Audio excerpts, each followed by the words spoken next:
আপনারা শুনলে সত্যি অবাক হবেন, আমি এটা জানতাম না। আমার নিজের ছেলে মেয়েরা স্কুলে না পড়াশোনা করবে সেই সূত্রে আমি জানতে পারলাম। আমার গ্রামে মধ্য ইংলি হাই স্কুল বলে একটি হাই স্কুল আছে, একটু গ্রামের দিকে। পাঠ্যপুস্তক এরা সময় গ্রামে পায় না। এই স্কুলে এমনকি first phase, second phase, third ফেজের পরীক্ষা শেষ হয়ে যায়, তবুও এরা বইপত্র পায় না। পুরানো বইপত্র নিয়ে, ছেঁড়াছড়ি বইপত্র নিয়ে এরা কাজ চালায়।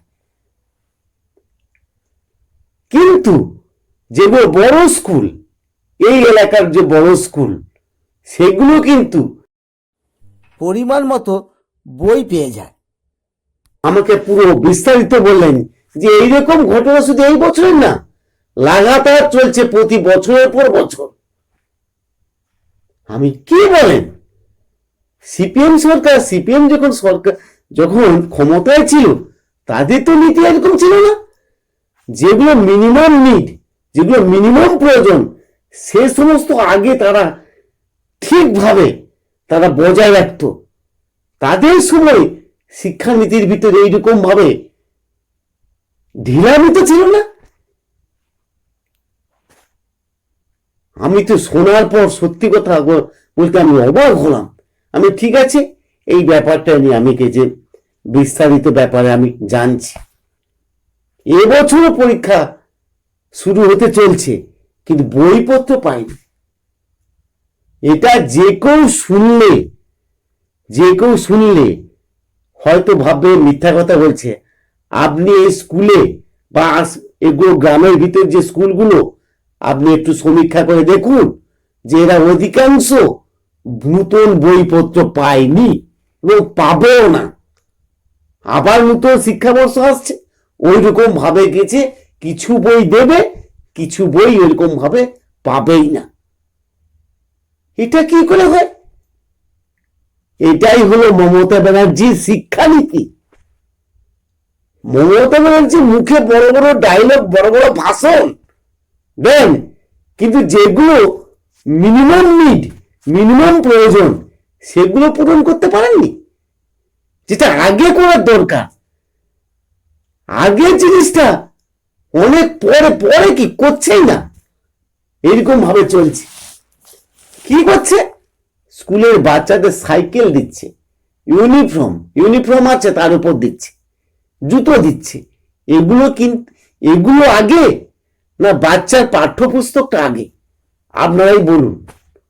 আপনারা হয়তো বলবেন এ মমতা ব্যানার্জির পিছনে লেগেছে, কিন্তু না, এটা কি আমারও একটা সামাজিক দায়িত্ব আছে এই অন্যায়ের প্রতিবাদ করা। পশ্চিমবঙ্গ রাজ্যটা মমতা ব্যানার্জি বাপের নয়। সবার ক্ষমতা আছে, সবার সমান অধিকার আছে অন্যায়ের প্রতিবাদ করা।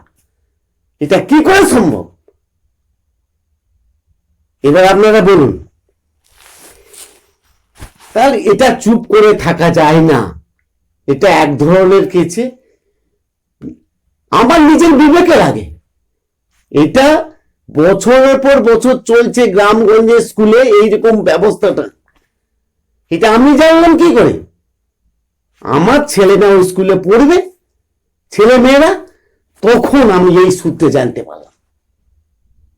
অথচ আপনি শুনলে অবাক হবেন, প্রাইমারি স্কুলে এই ব্যাপারটা নেই। প্রাইমারি স্কুলে বইপত্রের এরকম অভাব নেই, কিন্তু হাই স্কুলে, গ্রামগঞ্জের যে হাই স্কুলগুলো, গ্রামগঞ্জে বিশেষ করে এইরকম কেরামতি করেছে। তারা বইপত্র পায়, পর্যাপ্ত কথাটা বাদ দিন, যেটা মিনিমাম প্রয়োজন সেই বইপত্রই ওরা পাচ্ছে না। এদিক ওদিক পুরানো বই ম্যানেজ করে চালায়। ওরা ভয়ে প্রতিবাদ করতে পারছে না। তাহলে এবার আপনারা বলুন, এই হলো মমতা ব্যানার্জির অ্যাডমিনিস্ট্রেটিভ পাওয়ার।